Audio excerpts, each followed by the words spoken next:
Welcome to another installment of This Is Not Normal on the Political Drain podcast with Drill Sergeant Doug, aka Admin Doug, a U.S. Army veteran, teacher, musician, and family man from Jamaica, now fights for justice and democracy through commentary and humor. Follow him on YouTube at Political Drain and at Sons of Liberty Official as Drill Sergeant, aka Admin Doug, continues to protect our freedoms. Reform leader is just trying to distract from the fact that he's up to his neck in sleaze. He's got serious questions to answer and he can't run away from them. Labour isn't going to be part of this circus. I hear it's the people versus the establishment, the city trader Putin admiring professional politician who's pals with crypto billionaires versus Count Binface.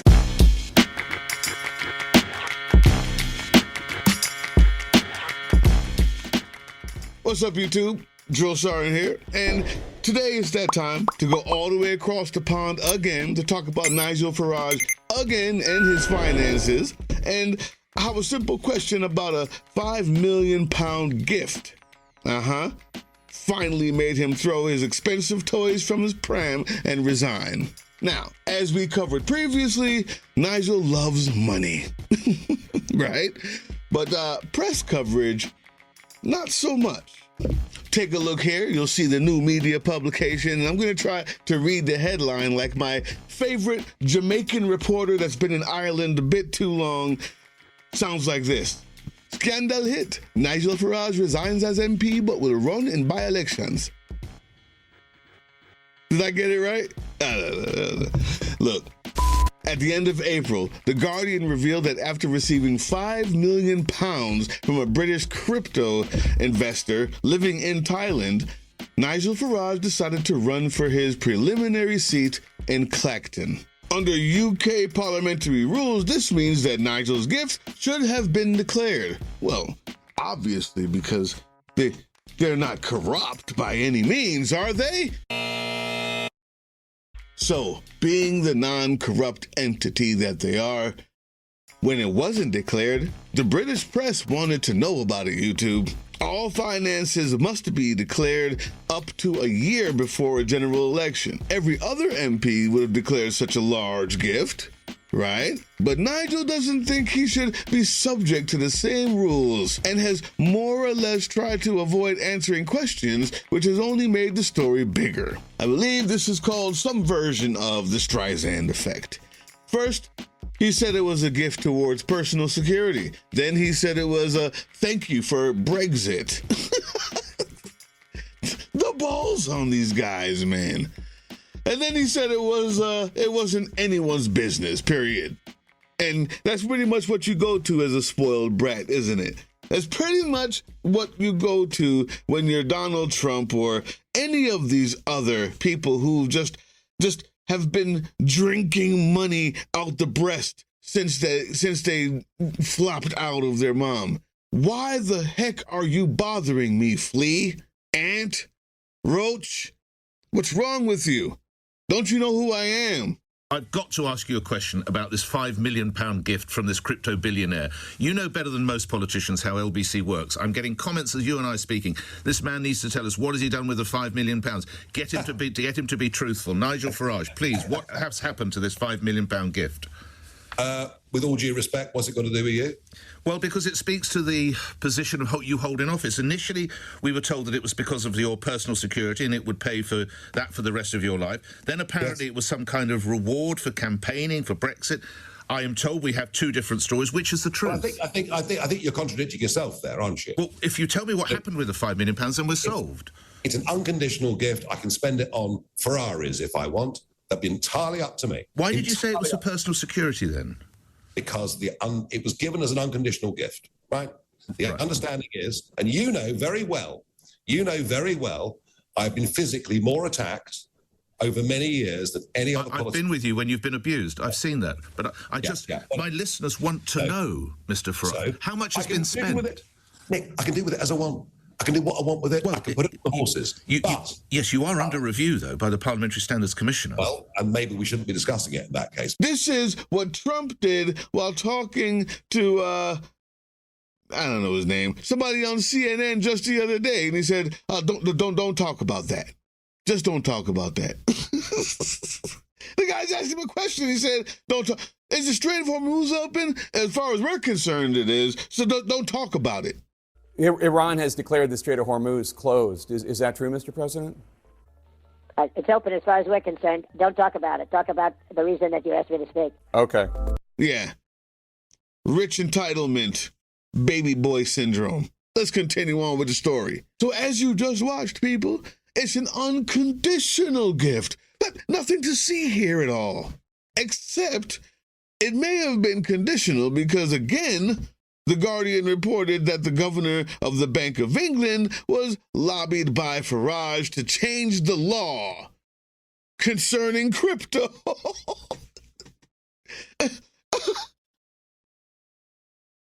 Bro, so my good friends across the pond, of course the press was not deterred. they just weren't deterred by that compelling statement. Huh? It turns out that there were other undeclared gifts too. The Times found out that Nigel had been bankrolled by the son of a British aristocrat who was a convicted fraudster and called Nigel Daddy. You can't make this stuff up. Finally, is it true, according to your reporting with the Insight team this morning, that Mr. Cottrell calls Mr. Farage Daddy? This is the most important question I'll address today, and I can tell you that he has said that himself before. He has publicly acknowledged that he calls Farage Daddy. You can't make this stuff up, people. Now, George Cottrell was pictured with Nigel on the night of the Brexit referendum. And for the past few months, we've been investigating this man, George Cottrell, a British aristocrat known as Posh George. He's not just a crypto gambler, he's a convicted criminal too. You probably haven't noticed him before, but if you look closely, he's everywhere. Like the day of the Brexit referendum back in 2016. There's George. Or when Farage had a milkshake thrown at him in Clacton-on-Sea. There he is again. Cottrell is pretty much always by Farage's side. Officially speaking, he doesn't work for Farage or Reform, but our investigation reveals he's indispensable to the man who may become Prime Minister. He provides him with political counsel and emotional support, but above all, money. The member for Clacton has described the gentleman George Cottrell as like a son to him, despite the fact that that individual is a convicted money launderer. What does she make of the potential connection between money laundering and cryptocurrency? I think it's extremely concerning, and that's why we would ban cryptocurrency donations. But how exactly did a criminal become Nigel Farage's right-hand man? And funnily enough, just like the other gift that Nigel won't talk about, Concerned, don't talk about it. George also is invested in crypto. And he has a conviction in America for wire fraud.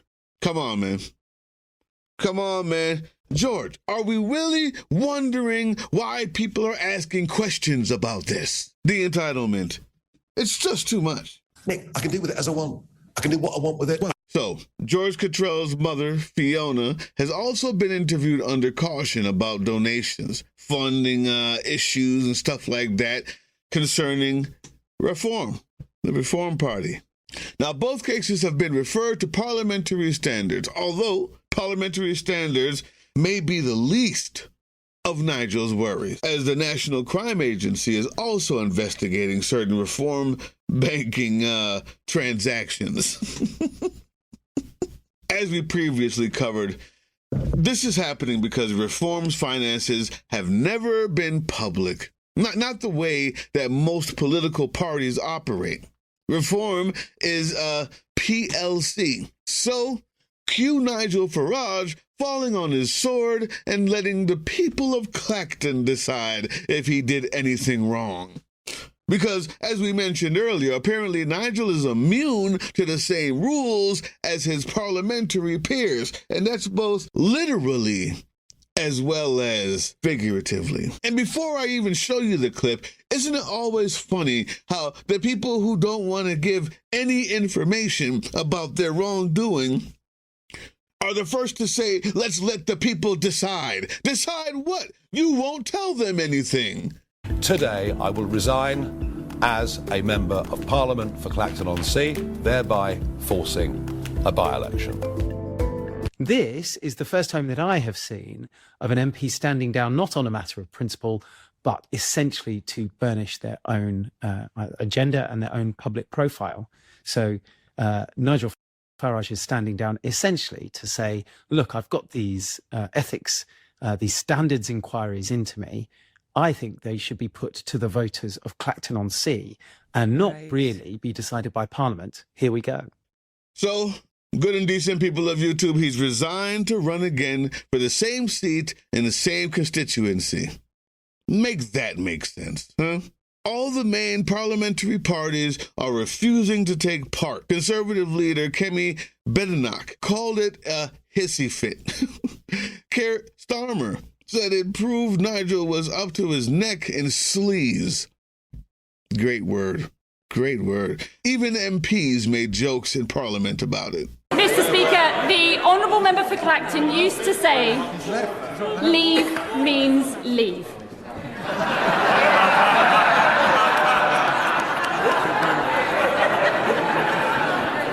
But it seems his latest stunt is to leave this place just so that he can return as a fully fledged member after not just one referendum on his behaviour, Mr. Speaker, but possibly two. So will the Deputy Prime Minister join us in urging the Chancellor to delay the Honourable Member for Clacton's resignation until the investigation is complete, so the good people of Clacton have all the facts before they cast their votes, and failing that, will he support our Clacton clause, so that even once the Honourable Member ceases to be an MP, the investigations can continue? Well, everyone can see that the Reform leader is just trying to distract from the fact that he's up to his neck in sleaze. He's got serious questions to answer and he can't run away from them. Labour isn't going to be part of this circus. I hear it's the people versus the establishment, the city trader, Putin admiring professional politician who's pals with crypto billionaires versus Count Binface.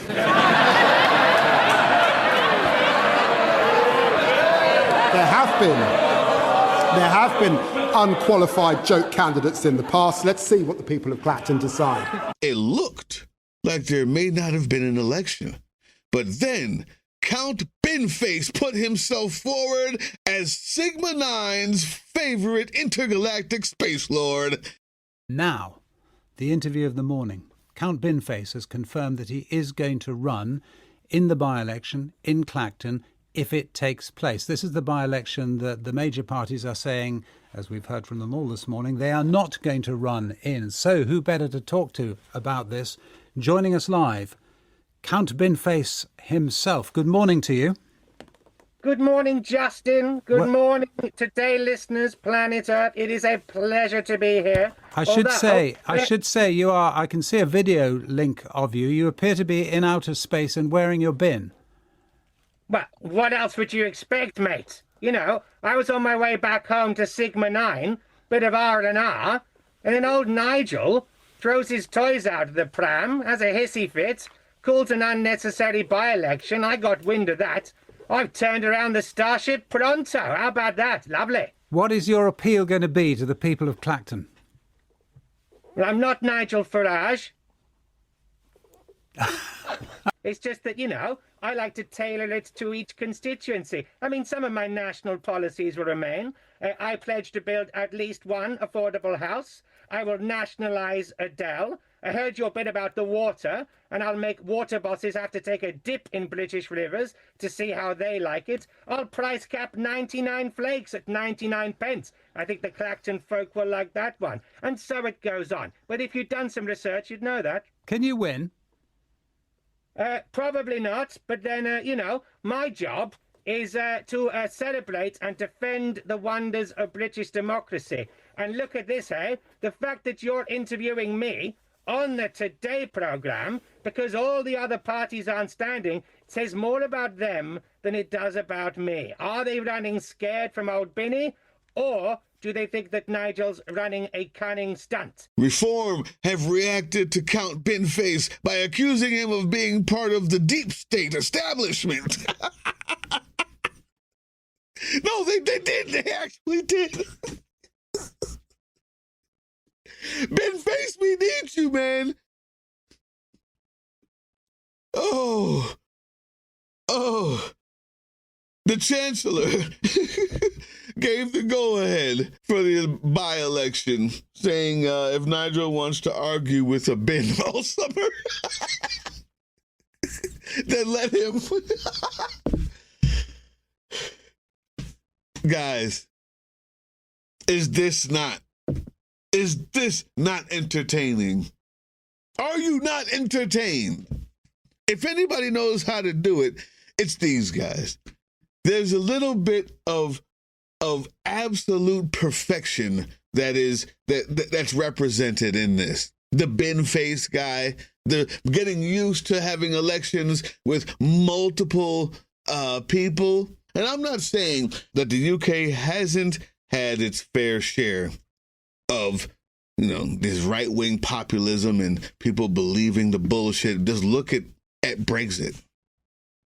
But there is something innate in that stiff upper lip, but also in that willingness to just clown the elections, right? In that willingness to clown the elections while still taking part in them and believing that everyone actually has a right to be heard, that actually has a right to campaign, that campaigns shouldn't be costing $8 billion served by PACs so you can actually have a Binface on the stage.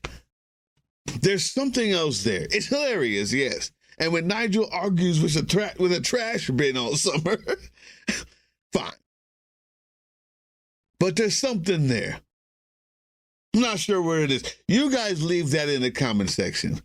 I'll leave you with this. All right, so it turns out the U.S. isn't the only place where politics can feel like a flying circus. Meet Count Binface. There he is. He is the sole challenger to Nigel Farage, the leader of the UK's Reform Party. You've seen him on the campaign trail with Donald Trump. Oh, my goodness. News of the absurdity of the Clacton by-election has reached the shores of the U.S., which shows that Farage is even more the butt of a massive joke than we originally thought. Like I said, there's something. There's something over there we can learn, even though we're supposed to be the longest-standing democracy, huh? Leave it in the comment section. Tell me what it is you think that is. What is that? What is that? I don't know. I do know this. Whether it's here or over there, the time to fight is now. Hey, yeah, you. Before you click away to watch someone unbox a tactical toothbrush, let's talk about something real. Political Drain isn't just another content mill. We're a digital front in a very real war. Not with bullets, but with ideas, with action, and with solidarity. We pair urgent news with critical education. And we build community around actual resistance, not the hashtag kind. The kind that moves. But here's the thing. None of this is free. It isn't. Behind every video is time, labor, research, and some weird guy asking if we're going to pay the hosting bill. And yeah, some of that money goes to things we can't necessarily say out loud. If you know, you know. Let's just say our special ops aren't Call of Duty LARPers. They're people making real moves to protect, uplift, and organize. You're not just funding a channel. You're funding a resistance network in a world where capital still calls the shots. Unfortunately, in a system built on artificial scarcity, even mutual aid has a price tag. And if we want to grow, if we want to win, we need your help. We need your help. So if you've got even a few bucks to spare, toss it our way. It's not for ads. It's not for merch drops, but for people making moves in the shadows so others can do it in the light. It's just us and you. So fund the mission, fund the fight, fund the future, because nobody's coming to save us. We save each other. That's how this works.